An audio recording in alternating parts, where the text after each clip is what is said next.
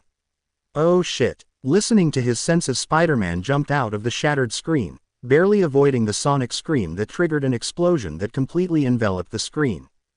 Damn, that could have hurt. Sorry about that, Picklepuss. Okay, I think a recap is in order. The last time you guys saw me, I was leaving the graveyard to handle a villain that was attacking. Well, turned out that said villain is a mutated weapons dealer. Spider-Man fired a web and swung towards his opponent. Hey, Toons, did you do something to your hair? You look different. The mutated Vulture Ultimate Spider-Man cartoon design opened his mouth to scream only to get it sealed shut by a glob of webbing that wrapped around his back. Spider-Man wagged his finger as he swung higher into the air and shouted, "Ah, ah. Indoor voices please." Finally reaching the necessary altitude, Spider-Man flipped backwards and did an uppercut kick, knocking the giant bird back. After a bit of falling, he regained his composure. Flapping his new wings to keep steady, Vulture used his talons to claw at the webbing that covered his beak. He was beginning to make progress when he suddenly felt a fist connect with his face, sending him flying into a building, denting the concrete. Spider-Man clung to the wall opposite the Vulture and slightly higher. You're not getting out of there so easily, buddy. You're not the only one who got some upgrades. The mutated bird was about to fly at Spider-Man, but the arachnid vigilante was faster. He launched himself off the building he was clinging to and fired 2 lines of webbing, both of them clinging next to Vulture's sides. Using them as a slingshot, Spider-Man launched himself like a rocket. The impact not only shoved the 2 of them through the concrete and into the building but also managed to tear the webbing keeping Vulture's beak shut. The 2 of them landed in a stereotypical office space. All the workers began running out of their respective cubicles in a panic as Spider-Man and Vulture wrestled on the floor. Seriously, Toons, what happened to you? I haven't seen anything like this since the instant villains over in Naruhata. Spider-Man demanded as he tried to keep Vulture pinned to the ground. Vulture didn't answer, simply screaming Spider-Man, sending him into the ceiling. Like a pancake, Spider-Man peeled off the ceiling. Before he hit the ground, Vulture shot forward and grabbed Spidey by the neck. Using his body as a human shield, Vulture threw a wind, shattered glass flying into the street. Hey, this terrible flight service, I'm not going to fly with this plane brand again. Spider-Man fired a glob of webbing out of his web shooter, blinding Vulture. This caused the giant bird to drop the vigilante. It was through sheer chance that the vigilante fell into a tipped-over, torn-open Oscorp truck that the villain was previously attacking. Spider-Man began to pick himself up, muttering to himself, "Ow, ow. Double ow. That's going to leave a mark." It was only now that Spidey noticed what was in the truck. No weapons or raw materials, but spiders. The cages were made of bulletproof glass, each containing its own spider. Spiders that he recognized. The spiders were on display on the field trip when he got his powers. The memories of that day flashed in his eyes. He remembered a red and blue spider biting the wrist of a then powerless Peter Parker. He remembered knocking it towards a black-haired Korean girl from a different school who stepped on the valuable pest in shock. Why the hell are they moving these? Spider-Man questioned as he placed his hand on one of the containers. The spider it held seemed to have reacted to him, jumping towards his palm. Spider sense. Looking up towards the hole he had come through, Spidey saw Vulture peering down at him. Spider-Man raised his finger as an owner would to a dog or a parent to a child, and said, "Don't you dare." The Vulture didn't answer and simply opened his mouth, and let out a shriek. Trapped in a metal container, all Spider-Man could do was drop to his knees and cover his ears. He could feel a migraine coming, his eardrums ringing like crazy and spider sense screaming at him to jump in every direction at once. All the spiders were also jumping around in their respective cages as if they were a bouncy ball. Right as Spider-Man was beginning to think that the sound was going to turn his brain to mush, it stopped. Looking up and taking his hands off his ears, Spider-Man didn't expect to see who he did. "Hey, Daredevil, didn't think you would show yourself in daylight." Daredevil smirked as he lowered his hand to his pupil and said, "Last time you fought him you almost bled to death in a dumpster. I wouldn't be a very good mentor if I let that happen again." Spider-Man took it and said, "Yeah, that probably wouldn't help your already terrible public image. Glad you're here." Daredevil pulled Spider-Man out of the truck and the two of them stood together, facing Vulture, who was now picking himself back up. "So what's the plan?" Daredevil asked as got a good grip on his billy clubs. Spidey's lenses narrowed as he got into a crouching position and answered, "The pro-heroes should be arriving soon. The ones in the immediate area were manhandled by this guy, so we should expect someone from the top 20s. So the plan is to keep him occupied. I can do that." We see a chibi version of Spidey and Daredevil attacking chibi Vulture, the three of them in a cartoonish dust cloud hiding the fight. Suddenly, a chibi All Might fell out of the sky wearing an animal control uniform. The three fighters froze and stared at him. He flashed a giant gin before using a large net to catch the Vulture with a single swing. Spidey shook his head. That was weird, probably just a feature that the author forgot to add earlier to the story. "Let's do this," Spider-Man shouted as he jumped forward and used the edge of the tipped-over truck as a launchpad. He flew like a ballistic missile at his enemy, grabbing Vulture by his head before he even had the chance to properly recover and throwing him into the air. He then caught Daredevil's billy club, which was flying towards him with a cable attached to the other end. He pulled it in such a way that Daredevil, who was holding onto the billy club on the other end of the cable, was launched after Vulture. Daredevil tackled Vulture and shoved him into the ground, tearing up the pavement slightly. He started to continuously punch him, not wanting him to recover. However, all it took was one scream from the bird to launch Daredevil away. Vulture picked himself up and jumped into the air, attempting to fly away. Spider-Man wasn't going to let him do that. He fired webbing that caught Vulture's talons and was dragged behind him. "This seriously starting to get old," Spider-Man exclaimed while being dragged through the air, with Daredevil running after them. Meanwhile, some of the civilians that had stayed to watch the action were, well, doing just that. "No way, is that Daredevil? Didn't think he came out during the day. I wonder what his quirk is. The heroes better show up soon if they want to catch them." Daredevil grunted as his back hit the ground. He took a moment to catch his breath before rolling out of the way of Vulture's talons, which were embedded into the concrete of the street. Taking advantage of the mutated weapons dealer's predicament, Daredevil wrapped the cable of his billy clubs around his neck. Vulture let out squawks of pain, failing to catch a breath of air. "Not so tough now, are you?" Daredevil asked, enjoying the pain his foe was going through at the moment. Vulture only responded with more squawks, trying to and failing to get a grip of the cable squeezing his neck. Eventually, Vulture decided to do the only thing he could think of and spread his wings. With a single flap, the Vulture flew into the air. Daredevil realized what was about to happen and loosened the cable at the last second, letting the giant bird go. Vulture flew up multiple stories before diving back down towards Daredevil, who got into a boxing stance, ready to punch his opponent into the concrete as a counterattack. Fortunately, for Daredevil at least, a line of webbing snagged Vulture's back. Spider-Man used his superhuman strength to pull the bird back. "Hey, Birdbrain, why don't you pick on someone who can actually fight you in the air?" Spider-Man gave the Vulture a roundhouse kick across the face that would have taken out a few teeth if he had any behind that beak.